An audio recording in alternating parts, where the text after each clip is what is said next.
Punjabi novel ਅੱਧੀ ਮੌਤ, ਤੀਜੀ ਕਿਸ਼ਤ, ਅੰਗ ਤੀਜਾ, ਬੈਂਕ। 5 ਕੁ ਮਰਲਿਆਂ ਦਾ ਹਾਲ ਸੀ। ਲੱਕੜੀਆਂ ਤੇ ਸ਼ੀਸ਼ੇ ਦੇ 2 ਨਿੱਕੇ ਕਮਰੇ ਵੀ ਵਿੱਚ ਹੀ ਬਣਾ ਦਿੱਤੇ ਗਏ ਸਨ, ਇੱਕ ਫਾਈਲਾਂ ਵਾਸਤੇ ਤੇ ਇੱਕ ਮੈਨੇਜਰ ਵਾਸਤੇ। ਇਹ ਅਮਜਦ ਦਾ ਬੈਂਕ ਸੀ। ਅਮਜਦ ਦਾ ਕਿੱਥੇ ਸੀ? ਇੱਥੇ ਅਮਜਦ ਮੁਲਾਜ਼ਮ ਸੀ, ਇੱਕ ਛੋਟਾ ਜਿਹਾ ਅਫਸਰ। ਪ੍ਰਾਈਵੇਟ ਬੈਂਕ ਸੀ, ਇਸ ਲਈ ਉਹਨੂੰ ਅਫਸਰ ਕਿਹਾ ਜਾਂਦਾ ਸੀ ਤਾਂ ਜੇ ਉਹ ਚੰਗਾ ਮਹਿਸੂਸ ਕਰੇ। ਜੇ ਸਰਕਾਰੀ ਮੁਲਾਜ਼ਮ ਹੁੰਦਾ ਤੇ ਹੈਡ ਕਲਰਕ ਕਵਾਉਂਦਾ। ਦਰਵਾਜ਼ੇ ਨਾਲ ਹੀ ਉਹਦਾ ਡੈਸਕ ਸੀ, ਇੱਕ ਨਿੱਕਾ ਜਿਹਾ ਮੇਜ਼ ਤੇ ਸਾਹਮਣੇ 2 ਕੁਰਸੀਆਂ। ਇਹ ਉਹਦਾ ਦਫ਼ਤਰ ਸੀ, ਚਾਰੇ ਪਾਸਿਓਂ ਖੁੱਲਾ, ਰੋਸ਼ਨ ਤੇ ਹਵਾਦਾਰ।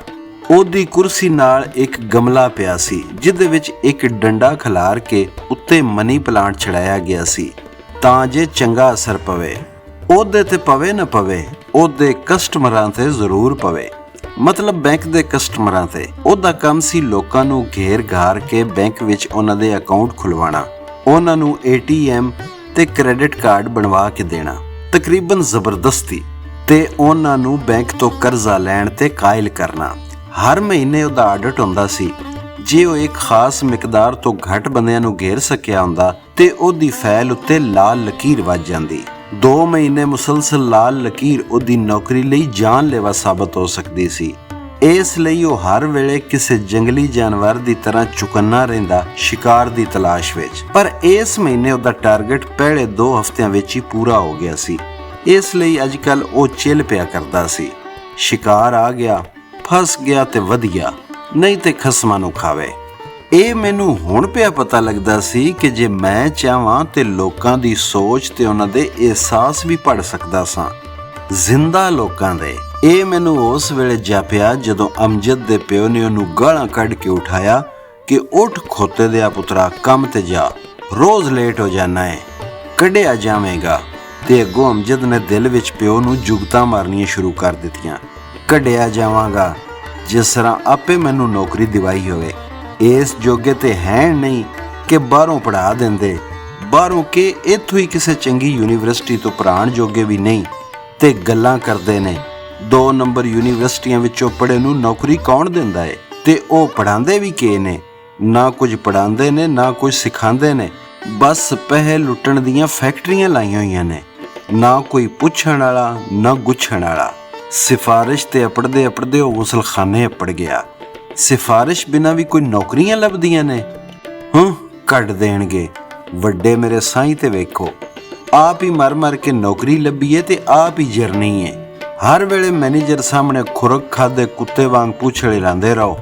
ਜ਼ਰਾ ਜੋ ਸਾਹਿਬ ਬਹਾਦਰ ਨਾਰਾਜ਼ ਹੋ ਗਏ ਤੇ ਠੁੱਡਾ ਮਾਰ ਕੇ ਬਾਹਰ ਕੱਢਣਗੇ। ਪ੍ਰਾਈਵੇਟ ਨੌਕਰੀ ਵੀ ਕੋਈ ਨੌਕਰੀ ਹੁੰਦੀ ਏ, ਚਾਕਰੀ ਹੁੰਦੀ ਏ, ਚਾਕਰੀ। ਮੈਨੂੰ ਕੱਢਣਗੇ ਤੇ 1000 ਲੈਣ ਵਿੱਚ ਲੱਗੇ ਲੱਭਣਗੇ ਇਸ ਨੌਕਰੀ ਲਈ। ਵਾਧੂ ਪੜੇ ਵੀ ਤੇ ਜ਼ਿਆਦਾ ਜ਼ੋਰ ਨਾਲ ਪੁੱਛੜ ਹਿਲਾਉਣ ਵਾਲੇ ਵੀ। ਉਹਦੇ ਤਿਆਰ ਹੋਣ ਤੀਕਰ ਪਿਓ ਜਾ ਚੁੱਕਿਆ ਸੀ।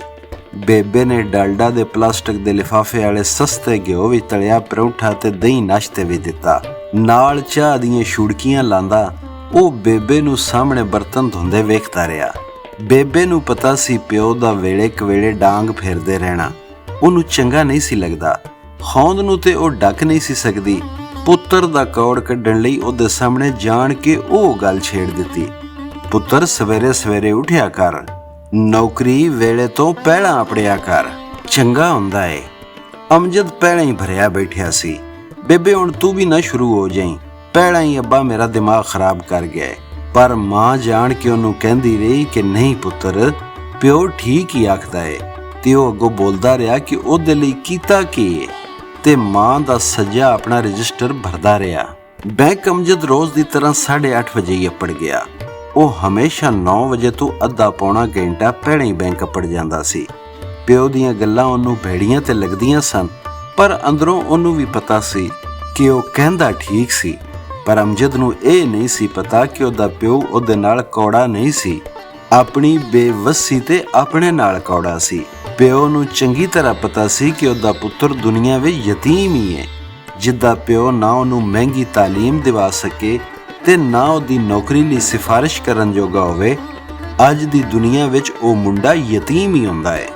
ਦਫ਼ਤਰ ਅੱਪੜ ਕੇ ਅਮਜਦ ਨੇ ਮੇਜ਼ ਦੀ ਦਰਾਜ਼ ਵਿੱਚੋਂ ਕੱਪੜਾ ਕੱਢ ਕੇ ਆਪਣੀ ਮੇਜ਼ ਕੁਰਸੀ ਸਾਫ਼ ਕੀਤੀ। ਬੈਂਕ ਦੇ ਕਸਟਮਰਾਂ ਲਈ ਭਾਵੇਂ ਉਹ ਅਫਸਰ ਹੋਵੇ, ਬਾਕੀ ਮੁਲਾਜ਼ਮਾਂ ਨੂੰ ਤੇ ਉਹਦੀ ਔਕਾਤ ਦਾ ਚੰਗੀ ਤਰ੍ਹਾਂ ਪਤਾ ਸੀ। ਇਸ ਲਈ ਪਿਊਨ ਉਹਦੀ ਮੇਜ਼ ਕੁਰਸੀ ਸਭ ਤੋਂ ਅਖੀਰ ਵਿੱਚ ਸਾਫ਼ ਕਰਦਾ, ਕਈ ਵਾਰੀ ਨਹੀਂ ਵੀ ਕਰਦਾ ਸੀ। ਇਸ ਲਈ ਅਮਜਦ ਆਪਣੀ ਮੇਜ਼ ਕੁਰਸੀ ਆਪੇ ਸਾਫ਼ ਕਰ ਲੈਂਦਾ ਹੁੰਦਾ। ਆਪਣੀ ਔਕਾਤ ਦਾ ਉਹਨੂੰ ਵੀ ਤੇ ਪਤਾ ਹੀ ਸੀ। ਆਪਣੀ ਮੇਜ਼ ਤੇ ਬਹਿ ਕੇ ਉਹਨੇ ਆਪਣਾ ਮੋਬਾਈਲ ਫੋਨ ਕੱਢਿਆ ਤੇ ਫੇਸਬੁੱਕ ਦੀਆਂ ਪੋਸਟਾਂ ਤੇ ਲਾਈਕ, ਲਵ ਤੇ ਗੁੱਸੇ ਦਾ ਇਜ਼ਹਾਰ ਕਰਨਾ ਤੇ ਕਮੈਂਟਸ ਕਰਨੇ ਸ਼ੁਰੂ ਕਰ ਦਿੱਤੇ। 9 ਵਜੇ ਦੇ ਨੇੜੇ ਆ ਕੇ ਉਹਨੇ ਮੋਬਾਈਲ ਇੱਕ ਪਾਸੇ ਰੱਖ ਦਿੱਤਾ ਤੇ ਐਵੇਂ ਹੀ ਫਾਈਲਾਂ ਖੋਲ ਕੇ ਬਹਿ ਗਿਆ। ਬੈਂਕ ਮੈਨੇਜਰ ਆ ਗਿਆ ਤੇ ਉਹਨੇ ਉੱਠ ਕੇ ਸਲਾਮ ਕੀਤਾ। ਇਹ ਨਾਜ਼ੁਕ ਮਰਲਾ ਬੀਤ ਗਿਆ ਤੇ ਉਹ ਸੌਖਾ ਹੋ ਗਿਆ। ਐਸੇ ਵੇਲੇ ਮੇਰਾ ਧਿਆਨ ਸਾਹਮਣੇ ਸ਼ੀਸ਼ੇ ਤੇ ਪਤਲੀ ਲੱਕੜ ਨਾਲ ਬਣੇ ਨਿੱਕੇ ਜਿਹੇ ਕਮਰੇ ਤੇ ਪਿਆ, ਜਿਹਦੇ ਵਿੱਚ ਬੈਂਕ ਦਾ ਮੈਨੇਜਰ ਬੈਠਾ ਸੀ। ਮੈਂ ਆਪਣੀ ਨਵੀਂ ਪਤਾ ਲੱਗੀ ਤਾਕਤ ਦਾ ਇਮਤਿਹਾਨ ਲੈਣ ਵਾਸਤੇ ਉਹਦੀ ਸੋਚ ਪੜ੍ਹਨ ਦੀ ਟਰਾਈ ਮਾਰੀ। ਪੜ੍ਹੀ ਗਈ। ਉਹ ਆਪਣੀ ਬ੍ਰਾਂਚ ਦਾ ਇਸ ਮਹੀਨੇ ਦਾ ਹਿਸਾਬ ਪਿਆ ਲਾਂਦਾ ਸੀ। ਉਹਦਾ ਵੀ ਮਹੀਨੇਵਾਰ ਆਡਿਟ ਹੁੰਦਾ ਸੀ ਤੇ ਉਹਨੂੰ ਵੀ ਆਪਣੇ ਟਾਰਗੇਟ ਪੂਰੇ ਕਰਨੇ ਪੈਂਦੇ ਸਨ, ਨਹੀਂ ਤੇ ਉਹਦੀ ਫਾਈਲ ਤੇ ਵੀ ਲਕੀਰ ਵੱਜ ਜਾਂਦੀ ਸੀ, ਲਾਲ ਲਕੀਰ ਵੱਡੇ ਘਰੋਂ। ਇਹ ਸਾਰਾ ਕੁਝ ਉਹਦੇ ਦਿਮਾਗ ਦੇ ਪਿਛਲੇ ਪਾਸੇ ਚੱਲਦਾ ਪਿਆ ਸੀ ਤੇ ਅਗਲੇ ਪਾਸਿਓਂ ਆਪਣੀ ਬ੍ਰਾਂਚ ਦਾ ਹਿਸਾਬ ਕਿਤਾਬ ਪਿਆ ਕਰਦਾ ਸੀ। ਇਸ ਮਹੀਨੇ ਦੇ ਅਕਾਊਂਟ ਵੀ, ਡੈਬਿਟ ਤੇ ਕ੍ਰੈਡਿਟ ਕਾਰਡ ਵੀ ਤੇ ਦੇਣ ਵਾਲਾ ਸੂਦ ਵੀ। ਇਹ ਵੇਖੋ ਨਾ ਵਿਚਾਰਾ, ਮੇਰੇ ਮੂੰਹੋਂ ਨਿਕਲਿਆ। ਅੱਗੇ ਮੈਂ ਕਿਹਾ ਤੇ ਨਹੀਂ, ਪਰ ਸੋਚਿਆ ਇਹੋ ਕਿ ਵੇਖੋ ਨਾ, ਇਹ ਵਿਚਾਰਾ ਚੰਗਾ ਬੰਦਾ ਹੈ, ਪਰ ਨੌਕਰੀ ਦੀ ਖਾਤਰ ਸੂਦੀ ਕਾਰੋਬਾਰ ਕਰਨਾ ਪੈ ਰਿਹਾ ਹੈ। ਵਿਚਾਰੇ ਦਾ ਸਾਰਾ ਕੀਤਾ ਕਰਾਇਆ ਖੂਹ ਖਾਤੇ ਪੈ ਜਾਂਦਾ ਹੋਵੇਗਾ। ਨਹੀਂ, ਇਹ ਚੰਗਾ ਬੰਦਾ ਹੈ। ਬੈਂਕ ਦਾ ਸੂਦੀ ਕਾਰੋਬਾਰ ਏਦਾਂ ਖੱਬਾ ਰਜਿਸਟਰ ਭਾਰੀ ਨਹੀਂ ਕਰਦਾ। ਅਮਜਦ ਦੇ ਸੱਜੇ ਨੇ ਜਵਾਬ ਦਿੱਤਾ। ਮੈਂ ਹੈਰਾਨ ਹੋ ਕੇ ਉਹਦੇ ਵੱਲ ਤੱਕਿਆ ਤੇ ਮੈਨੂੰ ਅਹਿਸਾਸ ਹੋਇਆ ਕਿ ਮੈਂ ਨਿਰਾ ਜ਼ਿੰਦਾ ਲੋਕਾਂ ਨੂੰ ਹੀ ਨਹੀਂ ਪੜ੍ਹ ਸਕਦਾ ਸਾਂ, ਸੱਜਿਆਂ ਤੇ ਖੱਬਿਆਂ ਨੂੰ ਵੀ ਪੜ੍ਹ ਸਕਦਾ ਸਾਂ ਤੇ ਉਹ ਮੈਨੂੰ। ਪਰ ਮੈਂ ਮੌਲਵੀ ਸਾਹਿਬ ਤੇ ਕਹਿੰਦੇ ਸਨ, ਕਹਿੰਦਾ ਰਹਿ ਗਿਆ ਤੇ ਨਾਲ ਹੀ ਮੈਨੂੰ ਅਹਿਸਾਸ ਹੋਇਆ ਕਿ ਇਹਦਾ ਕੋਈ ਫਾਇਦਾ ਨਹੀਂ, ਕਿਉਂ ਜੀ ਉਹ ਮੇਰੀਆਂ ਸੋਚਾਂ ਵੀ ਪੜ੍ਹ ਸਕਦੇ ਸਨ। ਪਰ ਸੂਦੀ ਕਾਰੋਬਾਰ ਤੇ ਗੁਨਾਹ ਹੈ। ਮੈਂ ਫੇਰ ਕਹਿ ਹੀ ਦਿੱਤਾ, ਇਹ ਗੁਨਾਹ ਤੇ ਸਵਾਬ ਦੀਆਂ ਗੱਲਾਂ ਸਾਡੇ ਨਾਲ ਨਾ ਕਰ। ਅਮਜਦ ਦੇ ਖੱਬੇ ਨੇ ਕਿਹਾ, ਸਾਨੂੰ ਤੇ ਬਸ ਕੁਦਰਤ ਦਾ ਪਤਾ ਹੈ, ਅੱਗੋਂ ਜਾਂਚ ਕਿਸ ਤਰ੍ਹਾਂ ਹੋਣੀ ਹੈ ਸਾਨੂੰ ਵੀ ਅਜੇ ਨਹੀਂ ਪਤਾ। ਪਰ ਜਿਸ ਤਰ੍ਹਾਂ ਤੂੰ ਸਮਝ ਰਿਹਾ ਹੈ ਉਸ ਤਰ੍ਹਾਂ ਸੂਦੀ ਕਾਰੋਬਾਰ ਖੱਬੇ ਰਜਿਸਟਰ ਦੀ ਸ਼ੈ ਨਹੀਂ। ਪਰ ਸੂਦੀ ਕਾਰੋਬਾਰ ਤੇ ਅਮੀਰਾਂ ਦਾ ਤਰੀਕਾ ਹੈ ਗਰੀਬਾਂ ਨੂੰ ਲੁੱਟਣ ਦਾ। ਮੈਂ ਕਿਉਂ ਜੇ ਤਾਰੀਖ ਹੀ ਪੜ੍ਹੀ ਹੋਈ ਸੀ, ਇਸ ਲਈ ਮੈਨੂੰ ਮਈਸ਼ਤ ਦਾ ਵਾਧੂ ਨਹੀਂ ਸੀ ਪਤਾ, ਪਰ ਮੈਂ ਸੂਦ ਦੇ ਜ਼ਰੀਏ ਯਹੂਦੀਆਂ ਦੀਆਂ ਤਬਾਹਕਾਰੀਆਂ ਪੜ੍ਹੀਆਂ ਹੋਈਆਂ ਸਨ। ਲੁੱਟਣ ਦੇ ਬੇਸ਼ੁਮਾਰ ਤਰੀਕੇ ਨੇ। ਤਗੜਾ ਮਾੜੇ ਨੂੰ ਆਸਾਨੀ ਨਾਲ ਲੁੱਟ ਸਕਦਾ ਹੈ, ਅਮੀਰ ਗਰੀਬ ਨੂੰ ਤੇ ਚਲਿੱਤਰ ਬੁੱਧੂ ਨੂੰ। ਜੇ ਕੋਈ ਅਮੀਰ ਲੁੱਟਣਾ ਚਾਹਵੇ ਤੇ ਸੂਦ ਇੱਕ ਤਰੀਕਾ ਹੈ ਲੁੱਟਣ ਦਾ, ਖਾਸ ਤੌਰ ਤੇ ਗਰੀਬ ਤੇ ਮਾੜੇ ਨੂੰ ਲੁੱਟਣ ਦਾ। ਖੱਬੇ ਨੇ ਕਿਹਾ। ਹੁਣ ਮੇਰੀਆਂ ਜ਼ਿੰਦਾ ਇਨਸਾਨਾਂ ਵਾਲੀਆਂ ਆਦਤਾਂ ਕਾਬੂ ਵਿੱਚ ਆਉਂਦੀਆਂ ਜਾ ਰਹੀਆਂ ਸਨ ਤੇ ਮੈਂ ਗੱਲ ਨੂੰ ਤਹੱਮਲ ਨਾਲ ਸੁਣ ਕੇ ਸਮਝਣ ਪਰਖਣ ਦੀ ਕੋਸ਼ਿਸ਼ ਕਰਨ ਲੱਗਾ ਸਾਂ। ਪਰ ਜਿਸ ਕਰਜ਼ਦਾਰ ਦੇ ਕਰਜ਼ੇ ਤੇ ਸੂਦ ਲੱਗ ਜਾਵੇ ਉਹ ਤੇ ਤਬਾਹ ਹੀ ਹੋ ਜਾਂਦਾ ਹੈ। ਸੂਦ ਹੈਗਾ ਕਿ ਲੁੱਟ ਮਾਰ ਦੇ ਸਿਵਾ? ਮੈਂ ਕਿਹਾ, ਸੂਦ ਕਿਰਾਇਆ ਹੈ। ਸੱਜੇ ਦਾ ਮੁਖਤਸਰ ਜਵਾਬ ਆਇਆ। ਕਿਰਾਇਆ? ਮੈਂ ਕੁਝ ਸਮਝਿਆ ਨਹੀਂ ਸਾਂ। ਜੇ ਤੂੰ ਆਪਣਾ ਘਰ ਕਿਸੇ ਨੂੰ ਰਹਿਣ ਲਈ ਦੇ ਤੇ ਉਹਦੇ ਕੋਲੋਂ ਘਰ ਦੇ ਇਸਤੇਮਾਲ ਦਾ ਕਿਰਾਇਆ ਨਹੀਂ ਲਵੇਂਗਾ? ਸੱਜੇ ਨੇ ਪੁੱਛਿਆ। ਹਾਂ, ਮੈਂ ਕੁਝ ਸਮਝਣ ਲੱਗਾ ਸਾਂ ਗੱਲ ਕਿੱਥੇ ਪਈ ਜਾਂਦੀ ਸੀ। ਜੇ ਤੈਨੂੰ ਕਿਰਾਇਆ ਨਹੀਂ ਲੱਭਣਾ ਤੇ ਫੇਰ ਤੂੰ ਕਿਉਂ ਕਿਸੇ ਨੂੰ ਆਪਣਾ ਘਰ ਇਸਤੇਮਾਲ ਕਰਨ ਲਈ ਦੇਵੇਂਗਾ? ਇਸੇ ਤਰ੍ਹਾਂ ਜੇ ਤੂੰ ਕਿਸੇ ਨੂੰ ਆਪਣਾ ਪੈਸਾ ਇਸਤੇਮਾਲ ਕਰਨ ਲਈ ਦੇਵੇਂ ਤੇ ਕਿਰਾਇਆ ਕਿਉਂ ਨਾ ਲਵੇਂ? ਇਹਦੇ ਵਿੱਚ ਗਲਤ ਕੀ ਹੈ? ਸੱਜੇ ਨੇ ਗੱਲ ਮੁਕਾਈ। ਪਰ ਘਰ ਤੇ ਜਾਇਦਾਦ ਹੁੰਦਾ ਹੈ ਤੇ ਪੈਸਾ ਹੁੰਦਾ ਹੈ। ਮੈਂ ਹਾਰ ਮੰਨਣ ਨੂੰ ਤਿਆਰ ਨਹੀਂ ਸਾਂ। ਕੀ ਫਰਕ ਹੈ? ਤੂੰ ਘਰ ਕਿਸੇ ਨੂੰ ਵਰਤਾਉਣ ਲਈ ਦੇਵੇਂਗਾ ਤੇ ਉਹਦੇ ਵਰਤਾਅ ਦਾ ਕਿਰਾਇਆ ਲਵੇਂਗਾ ਤੇ ਕਿਰਾਇਆਦਾਰੀ ਮੁੱਕਣ ਤੇ ਘਰ ਵਾਪਸ ਲਵੇਂਗਾ, ਪੂਰਾ ਘਰ। ਸੱਜੇ ਨੇ ਫੇਰ ਮੈਨੂੰ ਮੁਸ਼ਕਿਲ ਵਿੱਚ ਪਾ ਦਿੱਤਾ। ਹਾਂ, ਇਹ ਗੱਲ ਤੇ ਠੀਕ ਹੈ, ਮੈਨੂੰ ਗੱਲ ਕੋਈ ਸਮਝ ਪਈ ਆਉਂਦੀ ਸੀ, ਪਰ ਸੂਦ ਦਰ ਸੂਦ ਤੇ ਗਲਤ ਹੈ ਨਾ। ਮੈਂ ਪੁੱਛਿਆ ਕਿ ਜਿਵੇਂ ਤਰਲਾ ਹੀ ਪਾਇਆ ਕਿ ਕੁਝ ਤੇ ਮੇਰੀ ਵੀ ਮੰਨ ਲਵੋ, ਪਰ ਲੱਗਦਾ ਸੀ ਇਸ ਦੁਨੀਆ ਵਿੱਚ ਮੇਰੀ ਕੁਝ ਵੀ ਨਹੀਂ ਸੀ ਚੱਲਣ ਵਾਲੀ। ਸੂਦ ਉੱਤੇ ਸੂਦ ਉਸ ਵੇਲੇ ਪੈਂਦਾ ਹੈ ਜਦੋਂ ਸੂਦ ਦੀ ਕਿਸ਼ਤ ਅਦਾ ਨਹੀਂ ਹੁੰਦੀ। ਜਿਸ ਤਰ੍ਹਾਂ ਤੇਰੇ ਘਰ ਦਾ 1 ਮਹੀਨੇ ਦਾ ਕਿਰਾਇਆ ਤੇਰਾ ਕਿਰਾਇਆਦਾਰ ਨਾ ਦੇਵੇ ਤੇ ਤੂੰ ਕੀ ਕਰੇਗਾ? ਸਮਝ ਇੱਕ ਪੂਰੇ ਵਰੇ ਦਾ ਕਿਰਾਇਆ ਨਾ ਦੇਵੇ, ਫਿਰ ਜਦੋਂ ਤੂੰ ਵਰੇ ਬਾਅਦੋਂ ਕਿਰਾਇਆ ਲਵੇਂਗਾ ਤੇ ਨਿਰਾ ਕਿਰਾਇਆ ਹੀ ਲਵੇਂਗਾ ਜਾਂ ਉੱਤੇ ਵੀ ਕੁਝ ਲਵੇਂਗਾ? ਹਾਂ, ਲੈਣਾ ਬਣਦਾ ਤੇ ਹੈ। ਮੇਰੇ ਪੈਸੇ ਜੋ ਉਹਨੇ ਪੂਰਾ ਵਰਾ ਵਰਤੇ ਹੋਣਗੇ, ਹੁਣ ਮੈਂ ਹਥਿਆਰ ਪੂਰੀ ਤਰ੍ਹਾਂ ਹੀ ਸੁੱਟ ਬੈਠਿਆ ਸਾਂ। ਬਸ ਇਸੇ ਤਰ੍ਹਾਂ ਹੀ ਸੂਦ ਉੱਤੇ ਸੂਦ ਬਣਦਾ ਏ, ਸੱਜੇ ਨੇ ਸਮਝਾਇਆ। ਮੈਂ ਕੁਝ ਉਦਾਸ ਜਿਹਾ ਹੋ ਕੇ ਗੱਲ ਮੰਨ ਲਈ। ਪਰ ਇਹਦਾ ਇਹ ਮਤਲਬ ਨਹੀਂ ਕਿ ਸੂਦ ਕੋਈ ਵੱਡੀ ਚੰਗੀ ਸ਼ੈ ਏ, ਖੱਬਾ ਬੋਲਿਆ ਤੇ ਮੇਰੇ ਵਿੱਚ ਜਿਵੇਂ ਜਾਨ ਪੈ ਗਈ। ਸੂਦ ਦੀ ਸ਼ਰ੍ਹਾਂ ਬਹੁਤ ਵਾਧੂ ਰੱਖੀ ਜਾ ਸਕਦੀ ਹੈ, ਜਿਹਨੂੰ ਅਦਾ ਕਰਨਾ ਕਰਜ਼ ਲੈਣ ਵਾਲੇ ਲਈ ਨਾਮੁਮਕਿਨ ਹੋਵੇ। ਹੁਣ ਜੇ ਉਹ ਪੈਸੇ ਦੀ ਲੋੜ ਦਾ ਮਾਰਿਆ ਮਜਬੂਰ ਹੋਵੇਗਾ ਤੇ ਉਹਨੂੰ ਜਾਣਦੇ ਬੁੱਝਦੇ ਹੋਏ ਵੀ ਇਹ ਸ਼ਰ੍ਹਾਂ ਸੂਦ ਮਨਜ਼ੂਰ ਕਰਨੀ ਪਵੇਗੀ। ਇਸ ਤਰ੍ਹਾਂ ਸੂਦ ਲੁੱਟਣ ਦਾ ਚੰਗਾ ਤਰੀਕਾ ਬਣ ਜਾਵੇਗਾ। ਵੇਖਿਆ ਨਾ, ਮੈਂ ਖਿੜ ਜਿਹਾ ਗਿਆ। ਮੈਂ ਕਿਹਾ ਸੀ ਨਾ, ਇਹ ਸੂਦ ਵੱਡੀ ਬੈੜੀ ਸ਼ੈ ਹੈ। ਨਹੀਂ, ਇਸ ਵਾਰੀ ਖੱਬਾ ਬੋਲਿਆ, ਸੂਦ ਨਾ ਚੰਗੀ ਸ਼ੈ ਹੈ ਨਾ ਭੈੜੀ। ਇਹ ਹਰ ਸ਼ੈ ਦੀ ਤਰ੍ਹਾਂ ਇੱਕ ਸ਼ੈ ਹੈ। ਇਹਨੂੰ ਚੰਗੀ ਤਰ੍ਹਾਂ ਵੀ ਵਰਤਿਆ ਜਾ ਸਕਦਾ ਹੈ ਤੇ ਭੈੜੀ ਤਰ੍ਹਾਂ ਵੀ। ਸੂਦੀ ਕਰਜ਼ਾ ਦੇਣ ਵਾਲਾ ਸੱਜੇ ਰਜਿਸਟਰ ਵਿੱਚ ਜਾਵੇਗਾ ਜੇ ਸ਼ਰ੍ਹਾ ਸੂਦ ਘੱਟ ਹੋਵੇ ਤੇ ਕਰਜ਼ਾ ਲੈਣ ਵਾਲੇ ਦੀ ਜਾਇਦਾਦ ਲੁੱਟਣ ਦੀ ਨੀਅਤ ਨਾਲ ਨਾ ਦਿੱਤਾ ਜਾ ਰਿਹਾ ਹੋਵੇ, ਸਗੋਂ ਆਪਣਾ ਪੈਸਾ ਕਿਰਾਏ ਤੇ ਦਿੱਤਾ ਜਾ ਰਿਹਾ ਹੋਵੇ। ਪਰ ਇੱਕ ਦੂਜਾ ਸੂਦੀ ਕਰਜ਼ਾ ਖੱਬੇ ਰਜਿਸਟਰ ਵਿੱਚ ਲਿਖਿਆ ਜਾਵੇਗਾ ਜੇ ਸ਼ਰ੍ਹਾ ਸੂਦ ਕਰਜ਼ ਲੈਣ ਵਾਲੇ ਦੀ ਮਜਬੂਰੀ ਦਾ ਫਾਇਦਾ ਚੁੱਕ ਕੇ ਡਾਢੀ ਵਾਧੂ ਰੱਖੀ ਗਈ ਹੋਵੇ। ਚੰਗੇ ਮਾੜੇ ਦਾ ਮਿਆਰ ਤੁਹਾਡੀ ਸੋਚ ਹੈ ਜੂਜੀ, ਸ਼ੈਵਾਂ ਨਹੀਂ। ਇਹ ਮੈਂ ਕਿੱਥੇ ਫਸ ਗਿਆ, ਮੈਂ ਸੋਚਿਆ। ਇਹ ਦੁਨੀਆ ਤੇ ਮੇਰੀ ਸਮਝੋ ਬਾਹਰ ਹੈ। ਫੇਰ ਮੈਂ ਆਪਣਾ ਧਿਆਨ ਅਮਜਦ ਵੱਲ ਕੀਤਾ। ਅਮਜਦ ਆਪਣੇ ਬੇਲੀ ਨਾਲ ਬੈਠਿਆ ਸੀ। ਸਾਹਮਣੇ ਦੋਵਾਂ ਨੇ ਫਾਈਲਾਂ ਰੱਖੀਆਂ ਸਨ ਤਾਂ ਜੇ ਅਚਾਨਚਕ ਮੈਨੇਜਰ ਆ ਜਾਵੇ ਤੇ ਉਹਨੂੰ ਵਿਖਾਣ ਲਈ ਝੂਠੀ ਮੂਠੀ ਕੰਮ ਸ਼ੁਰੂ ਕਰ ਦੇਣ। ਫੇਰ ਵੀ ਅਮਜਦ ਬੇਲੀ ਦੀ ਮੇਜ਼ ਤੇ ਆਇਆ ਸੀ, ਕਿਉਂ ਜੇ ਬੇਲੀ ਦੀ ਮੇਜ਼ ਮੈਨੇਜਰ ਦੇ ਕਮਰੇ ਨਾਲ ਸੀ ਤੇ ਇਸ ਪਾਸੇ ਜਿਹੜੀ ਬਾਰੀ ਸੀ ਉਹ ਅੱਧੀ ਕੰਧ ਤੇ ਸੀ। ਇਸ ਲਈ ਆਪਣੀ ਮੇਜ਼ ਤੇ ਬੈਠੇ ਬੈਠੇ ਮੈਨੇਜਰ ਇਸ ਮੇਜ਼ ਨੂੰ ਨਹੀਂ ਸੀ ਵੇਖ ਸਕਦਾ। ਇਸ ਕੰਮ ਲਈ ਉਹਨੂੰ ਆਪਣੀ ਥਾਂ ਤੋਂ ਉੱਠ ਕੇ 2 ਕਦਮ ਅੱਗੇ ਵੱਲ ਆਉਣਾ ਪੈਂਦਾ ਸੀ। ਇਹ ਮੇਜ਼ ਬੈਂਕ ਦੀ ਸਭ ਤੋਂ ਮਹਿਫੂਜ਼ ਥਾਵਾਂ ਵਿੱਚੋਂ ਸੀ। ਇਹ ਮੈਨੇਜਰ ਅੱਜਕੱਲ ਬਹੁਤ ਹੀ ਹਰਾਮੀ ਨਹੀਂ ਹੋਇਆ ਪਿਆ? ਬੇਲੀ ਨੇ ਅਮਜਦ ਨੂੰ ਕਿਹਾ। ਇਹ ਬੰਦੇ ਦਾ ਪੁੱਤਰ ਕਦੋਂ ਸੀ? ਅਮਜਦ ਨੇ ਵੀ ਉਹਦੇ ਨਾਲ ਕਾਂ ਕਰੂਲੀ ਕੀਤੀ। ਵੇਖਿਆ ਨਹੀਂ ਸੀ ਪਿਛਲੇ ਹਫ਼ਤੇ ਇਸ ਕੰਜਰ ਨੇ ਉਸ ਦੱਲੇ ਵੱਡੇ ਮੂੰਹ ਤੇ ਵੱਡੇ ਅਕਾਊਂਟ ਵਾਲੇ ਕਸਟਮਰ ਦੇ ਕਹਿਣ ਤੇ ਮੇਰੇ ਨਾਲ ਕਿਸ ਤਰ੍ਹਾਂ ਕੁੱਤਿਆਂ ਵਾਲੀ ਕੀਤੀ ਸੀ? ਯਾਰ ਮੈਨੂੰ ਵੀ ਇਹਨੇ ਸਵੇਰੇ ਸਵੇਰੇ ਸੱਦ ਕੇ ਵਾਹ-ਵਾਹੀ ਝਾੜਿਆ ਏ। ਅਮਜਦ ਦੇ ਬੇਲੀ ਨੇ ਆਪਣਾ ਰੋਣਾ ਰੋਇਆ। ਅਸੀਂ ਕਿ ਇਸ ਸੂਰ ਦੇ ਪੁੱਤਰ ਦੇ ਪਿਓ ਦੇ ਨੌਕਰ ਹਾਂ? ਦਫਾ ਕਰ ਯਾਰ, ਅਮਜਦ ਨੇ ਉਹਨੂੰ ਹੌਸਲਾ ਦੇਣ ਵਾਸਤੇ ਕਿਹਾ। ਇਹ ਹਰਾਮ ਖਾ ਕੇ ਫਿੱਟੇ ਪਏ ਨੇ, ਉੱਤੇ ਜਾ ਕੇ ਪਾਣਗੇ। ਇਹ ਕਿੱਥੇ ਉੱਤੇ ਜਾਣਗੇ? ਬੇਲੀ ਨੂੰ ਸ਼ਾਇਦ ਮੈਨੇਜਰ ਨੇ ਵਾਹ-ਵਾਹੀ ਫੰਡ ਦਿੱਤਾ ਸੀ। ਉਹਦੀ ਤਸੱਲੀ ਨਹੀਂ ਸੀ ਪਈ ਹੁੰਦੀ। ਉੱਤੇ ਵੀ ਅਸੀਂ ਜਾਵਾਂਗੇ, ਇਹ ਇੱਥੇ ਹੀ ਅਯਾਸ਼ੀਆਂ ਕਰਦੇ ਰਹਿਣਗੇ। ਉਹ ਅਜੇ ਹੋਰ ਵੀ ਮੈਨੇਜਰ ਦੇ ਛੋਡੇ ਲਾਣਾ ਚਾਹੁੰਦਾ ਸੀ ਕਿ ਅਮਜਦ ਨੂੰ ਆਵਾਜ਼ ਪਈ ਕਿ ਇੱਕ ਕਸਟਮਰ ਨੂੰ ਆ ਕੇ ਡੀਲ ਕਰੇ ਤੇ ਉਹ ਉੱਥੇ ਨਸ ਗਿਆ। ਮੈਂ ਖੱਬੇ ਵੱਲ ਵੇਖਿਆ, ਉਹਨੇ ਆਪਣਾ ਰਜਿਸਟਰ ਨਹੀਂ ਸੀ ਕੱਢਿਆ। ਹੁਣ ਇਹ ਨਾ ਕਹਿਣਾ ਕਿ ਚੁਗਲੀ ਵੀ ਕੁਦਰਤੀ ਹੁੰਦੀ ਏ, ਮੇਰੇ ਕੋਲ ਰਿਹਾ ਨਾ ਗਿਆ। ਇਹ ਕੰਮ ਸਾਡੇ ਵੱਸੋਂ ਬਾਹਰ ਏ, ਅਮਜਦ ਦੇ ਖੱਬੇ ਨੇ ਜਵਾਬ ਦਿੱਤਾ। ਵੱਸੋਂ ਬਾਹਰ ਏ? ਮੈਂ ਭੌਂਤਰ ਗਿਆ। ਇਹਦਾ ਕੀ ਮਤਲਬ ਹੋਇਆ? ਜਿਹੜੇ ਕੰਮ ਤੇ ਮਾਦੀ ਕੁਦਰਤ ਦੇ ਨਿਜ਼ਾਮ ਨਾਲ ਪਰਖੇ ਜਾ ਸਕਦੇ ਨੇ ਉਹ ਤੇ ਅਸੀਂ ਪਰਖ ਲੈਨੇ ਆ ਕਿ ਭੈੜੇ ਨੇ ਜਾਂ ਚੰਗੇ। ਅਮਜਦ ਦੇ ਸੱਜੇ ਨੇ ਮੈਨੂੰ ਸਮਝਾਉਣ ਦੀ ਛਾਈ। ਪਰ ਜਿਹੜੇ ਮਿਆਰ ਇਨਸਾਨੀ ਸੋਚ ਨਾਲ ਰਲ ਮਿਲ ਕੇ ਬਣਦੇ ਨੇ ਉੱਥੇ ਕਦੀ ਅਸੀਂ ਫੈਸਲਾ ਨਹੀਂ ਕਰ ਸਕਦੇ। ਇਹ ਕੰਮ ਅਸੀਂ ਉੱਤੇ ਆਡਟ ਲਈ ਛੱਡ ਦਿੰਨੇ ਆ। ਇਹ ਇਨਸਾਨੀ ਸੋਚ ਦਾ ਕੁਦਰਤੀ ਮਿਆਰ ਅਜੇ ਤੀਕਰ ਮੇਰੀ ਅਕਲੋਂ ਬਾਹਰ ਹੀ ਸੀ। ਕੀ ਮਤਲਬ? ਮੈਂ ਪੁੱਛਿਆ। ਚੁਗਲੀ ਕਰਨੀ ਤੇ ਭੈੜੀ ਗੱਲ ਏ, ਇਹਦੇ ਵਿੱਚ ਕਿਹੜਾ ਖਿਲਾਈ ਜਹਾਜ਼ ਦਾ ਮਿਆਰ ਲੱਗਦਾ ਏ? ਚੁਗਲੀ ਕਰਨਾ ਤੇ ਭੈੜਾ ਏ, ਸੱਜਾ ਬੋਲਿਆ।